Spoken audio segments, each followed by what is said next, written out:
2024 లేదా 25లో డిగ్రీ లేదా బీటెక్ చదివారా? సాఫ్ట్‌వేర్ జాబ్ కోసం ఎదురు చూస్తున్నారా? అయితే కోడ్ జ్ఞాన్ 100 డేస్ కోర్సులో చేరండి, జాబ్ సాధించండి. నమస్తే, నేను మీ అవిన్ని. Welcome to our channel. ఈరోజు మనతో పాటున్నారు హైకోర్టు అడ్వకేట్ సుభాష్ని గారు. మేడంతో మాట్లాడి మనకున్నటువంటి డౌట్స్కి ఆన్సర్స్ ఆవిడ మాటలో తెలుసుకుందాం. నమస్తే మేడం. నమస్తే. బాగున్నారా? బట్ నేను అడగబోయే క్వశ్చన్ తర్వాత మీ ఆన్సర్ ఎలా ఉంటుందో చూడాలంది నాకు.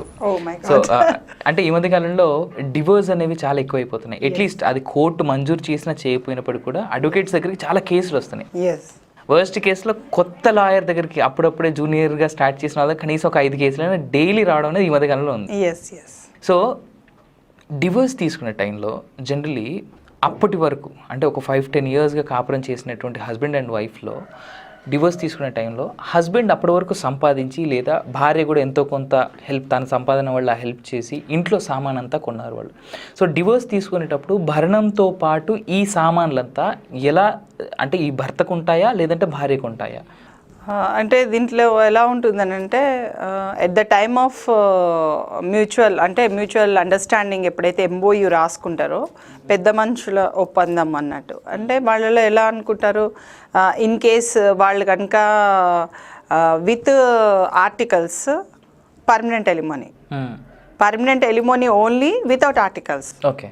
సో ఇక్కడ పర్మనెంట్ ఎలిమోనీ అని అంటే ఏంటంటే ఒక 20 లక్షలు, ఒక 5 లక్షలు, ఒక 3 లక్షలు, 2 లక్షలు, అంటే వివాహాన్ని బట్టి. వివాహ సమయంలో మనం ఇంకా డౌరీని లీగలైజ్డ్ చేయలేదు గవర్నమెంట్. సో లీగలైజ్డ్ చేయలేదు కాబట్టి ఇల్లీగల్గానే మనం డౌరీ ఇస్తున్నాము. As a parent is coming forward and as a హస్బెండ్గా హీ ఈజ్ ఆల్సో టేకింగ్. అంటే కొంతమంది ఏంటంటే వితౌట్ డౌరీ తీసుకుంటారు. అప్పుడు వితౌట్ డౌరీ తీసుకున్నప్పుడు there will be lot of clashes అన్నట్టు. ఆ క్లాషెస్ని దూరం చేయడానికి కొంత permanent alimony.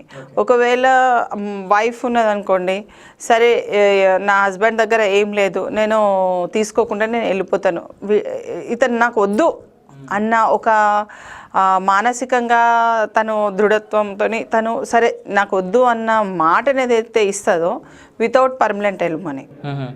So without permanent alimony అలాంటి వాళ్ళు వెళ్ళిపోతారు. విత్ పర్మనెంట్ ఎలిమోనీ అన్నప్పుడు 5 లక్షలు ఇచ్చిండు అనుకోండి వితౌట్ ఆర్టికల్స్, అంటే 5 లక్షలు ఓన్లీ పర్మనెంట్ ఎలిమోనీ కింద మెయింటెనెన్స్ విత్ అంటే ఫుల్ అండ్ ఫైనల్ సెటిల్మెంట్ అన్నట్టు. ఈ ఫుల్ అండ్ ఫైనల్ సెటిల్మెంట్ ఎప్పుడనంటే డబ్బులు ఇచ్చేటప్పుడు మ్యూచువల్ డైవర్స్ వేసుకునేటప్పుడు 6 నెలల వ్యవధి కాలం ఉంది. కొన్ని చోట్ల ఏంటంటే 6 నెలలు లేకున్నా కానీ with in certain period of టైంలో ఎర్లీగా కూడా వచ్చేస్తుంది డైవర్స్. దీనికి కొన్ని కండిషన్స్ ఫుల్ఫిల్ చేసుకొని ఎమర్జెన్సీ ఏముంది అన్నది తెలుసుకోవాల్సి వస్తుంది. సో అంటే ఎంతకాలం నుంచి వీళ్ళు సపరేట్గా ఉన్నారు అన్నది కూడా చాలా ముఖ్యమైన విషయం.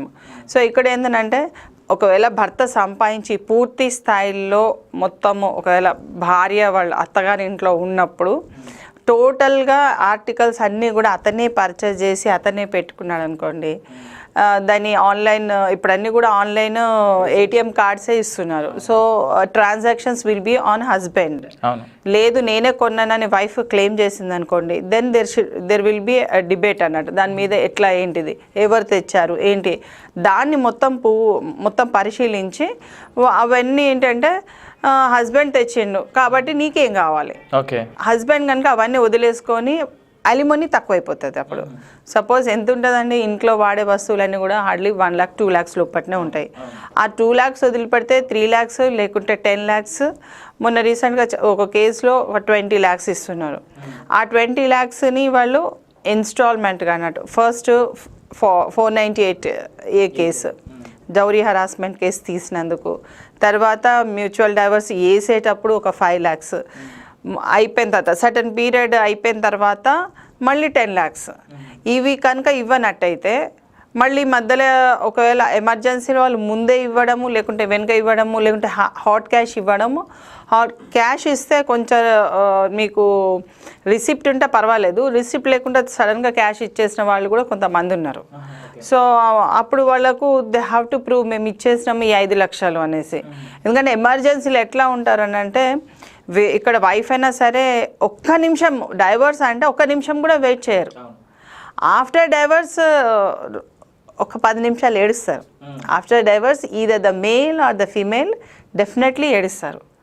అంటే ఎందుకు అనేది అది తర్వాత విషయం. కానీ ఒక మనసులో ఒక ఇద్దరు విడిపోతున్న ఆ సమయము చాలా కీలకమైనది. ఆ 10 నిమిషాలు కంపల్సరీ ఏడుస్తారు. తర్వాత సరే ఆమె వెళ్ళిపోయింది అన్న మానసికంగా ఒకటి మైండ్కి వెళ్ళి తీసేస్తారు కాబట్టి మళ్ళీ వాళ్ళ channelising for their own life అన్నది ఏర్పడుతుంది. కానీ ఇక్కడ ఏంటంటే ఒకవేళ అమ్మాయి వస్తువులే అబ్బాయి ఇంట్లో ఉన్నాయనుకోండి, ఈవెన్ గోల్డ్ అవన్నీ కూడా వచ్చేటప్పుడు ఊరికైనా వచ్చేసింది, ఇప్పుడు ప్రూవింగ్ చేసుకోవడం కష్టం అయిపోతుంది. ఈమె ఎంత అయితే 498 డౌరీ హరాస్మెంట్ కేసెస్ ఎన్నైతే ఈమె టైట్ చేస్తుంది అంటే కొంత ఫోర్స్బుల్గా హస్బెండ్ మీద వీడి శిక్ష పడాలి, వీడికి ఇది కావాలి అది కావాలని అనేకమైన అబ్యూజింగ్ లాంగ్వేజ్ అన్నట్టు దుర్భాషలు ఆడడం అట్లాంటివి చేసినప్పుడు ఇటు హస్బెండ్ తరఫు నుంచి ఆమె ఎంతకంటే అంత నేను చూసుకుంటా. సో ఒక పీక్ పీరియడ్లో వచ్చేస్తుంది. బట్ కొన్ని కౌన్సిలింగ్లో ఏంటంటే పీక్ పీరియడ్కి వచ్చినా కూడా కౌన్సిలింగ్లో సెట్ అయినవి ఉన్నాయి. ఓకే, ఇప్పుడు నేను అదే అంటాను ఎప్పుడు కూడా, ఇష్యూ వేరు లైఫ్ వేరు. ఇష్యూని ఇష్యూ లాగానే చూడండి. ఇష్యూని మెయిన్ లైఫ్ అంటే మన జీవిత కాలాన్ని వరకు చేసుకున్న ఒక సాంసారిక జీవితానికి దాన్ని ఒక లైఫ్ అన్నట్టు అది. కానీ ఇష్యూ ఏంటంటే మీ మధ్యన గొడవ జరిగింది, మా నాన్నను మా భర్త తిట్టిండు కాబట్టి వీడు చెడ్డోడు అన్న ఒక ఒపీనియన్కి వచ్చేస్తారు. దాని మీద మా వాళ్ళని నువ్వు తిడతావా, మీ వాళ్ళు ఏమన్నా ఇదా అని చెప్పేసి వీళ్ళు తిడతారు. సో దాని మీద ఏంటంటే ఆ చిన్న ఇష్యూని భార్యాభర్తలు విడాకుల వరకు పట్టుకొచ్చుకుంటారు. అది కూడా దుర్భాషలు ఆడుతాం, చాలా పెద్ద పెద్ద మాటలు. 90% ఆఫ్ ద ఫ్యామిలీ లైఫ్ కేవలం దుర్భాషలు ఆడుకోవడము, కొట్టుకోవడము, అంటే తిట్టుకోవడము, అంటే ఒక విధంగమైన మాటలతోని వాళ్ళని మానసికంగా వేధించే మాటలను చేష్టలతోనే విడిపోతారు. వేరే ఏముండయి. అంటే థర్డ్ పర్సన్ ఇంటర్ఫిరెన్స్తో కొన్ని వీక్ అయిపోతాయి. కొన్ని ఏమో వాళ్ళ మధ్యన ఉన్న అంతర్గత విభేదాలు ఏమండి చిన్న అంటే ఇప్పుడు జనరల్గా సమాజంలో చెప్పాలంటే పాలిటిక్స్ ఒక సమాజాన్ని నడిపించేది రాజకీయ వ్యవస్థ. ఆ రాజకీయ వ్యవస్థ జాతీయ స్థాయిలో అక్కడి నుంచి రాష్ట్ర స్థాయి వరకు ఉన్నది. ఇప్పుడు ఏమైంది, సమాజంలో కూడా పాలిటిక్స్ అంటే మొత్తం ఇదిగా అయిపోయింది. చాలా మటుకు కూడా దాని ప్రభావము కుటుంబం పైన చాలా పడుతుంది, పొల్యూషన్. అయితే ఇప్పుడు ఏమైంది, ఇప్పుడు కుటుంబంలో కూడా పాలిటిక్స్ మొదలైపోయినాయి.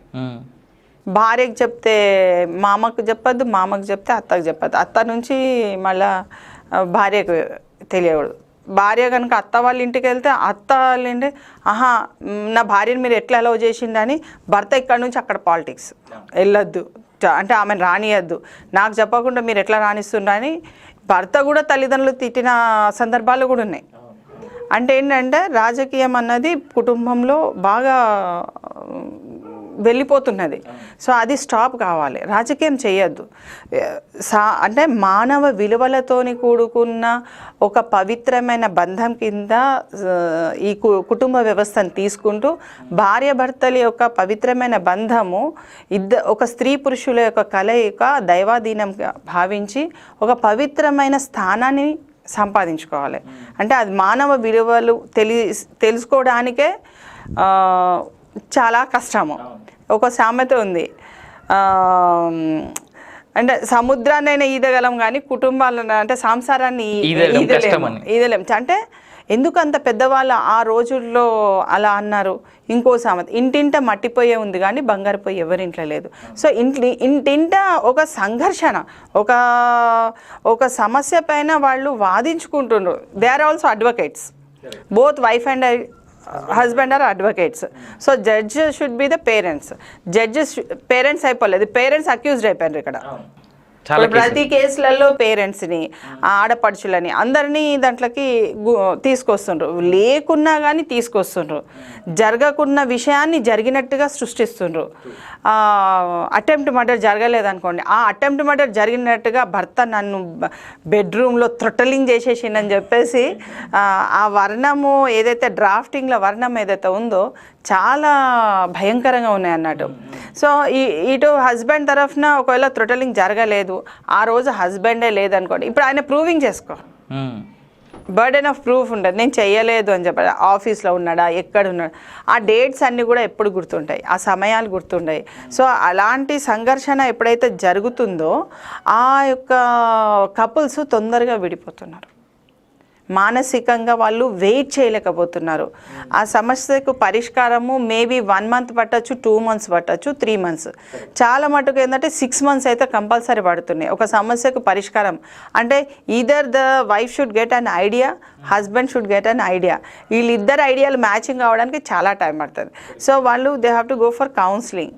విడిపోయే ముందు కౌన్సిలింగ్కి వెళ్ళి కౌన్సిలింగ్స్ కనుక వాళ్ళు వెళ్ళినట్టయితే వాళ్లకు సరి అయిన మార్గం చూపెట్టడానికి ఒక కౌన్సిలింగ్. మేము ఇప్పుడు సేవా ఆర్గనైజేషన్లో ఒక ఫ్రీ కౌన్సిలింగ్ చేస్తాము. వీక్ డేస్ అంతా కూడా మాకు ఒక టీం ఉన్నారు, ఒక 50 to 100 members టీం ఉన్నారు. ఆ టీం వాళ్ళు ఏంటంటే ఎవ్రీ ఈవినింగ్ కూర్చుంటారు. ఓన్లీ కౌన్సిలింగ్ వాళ్ళ ఎక్స్పర్ట్స్, వాళ్ళ professional experts, but they are giving some time for the free time అన్నట్టు. ఈ ఆదివారం ఉన్నది అనుకోండి 11 to 1 వరకు, ఈ 11 వరకు మేము కూర్చుంటాం. అప్పుడు మాకు ఒక కపుల్స్ వస్తారు, మాకు ఈ సమస్య ఉంది, మా హస్బెండ్ ఇట్లున్నది.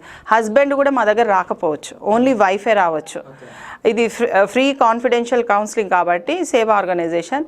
దాంట్లో ఏంటంటే వాళ్ళకి కనుక ఆ ఆర్గనైజేషన్ యొక్క ప్రొఫార్మా నచ్చినట్టయితే వాళ్ళు అప్రోచ్ అవుతారు, హస్బెండ్ కూడా వస్తాడు. అంటే వీళ్ళకు మేము కౌన్సిలింగ్ చేస్తున్న క్రమంలో వీళ్ళని వాళ్ళతోని టైఅప్ చేసుకుంటూ వాళ్ళని మెల్లిగా మా దగ్గర పిలిపించుకుంటాం.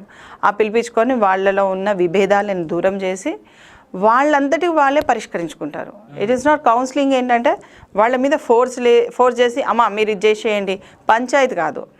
కౌన్సిలింగ్ అంటే వాళ్ళకున్న ఐడియాస్ ఉన్నాయి కానీ అవి బయటికి రావు, they are suppressed. So they will be coming out అన్నట్టు. అది డైవర్స్ ముందు వాళ్ళకు అన్ని సెషన్స్ వైజ్గా ఉంటుంది, 1 2 3 4 సెషన్స్ ఉంటాయి. ఆ సెషన్స్లలో వాళ్ళకి కంప్లీట్ చేసి వాళ్ళకు ఒక మార్గాన్ని వాళ్ళంతటి వాళ్ళు చేసుకునే విధంగా ఒక కౌన్సిలింగ్ సెంటర్ సూచించి. So that is very important అన్నట్టు. ఫారిన్ కంట్రీస్లోనైతే compulsory they will hire it.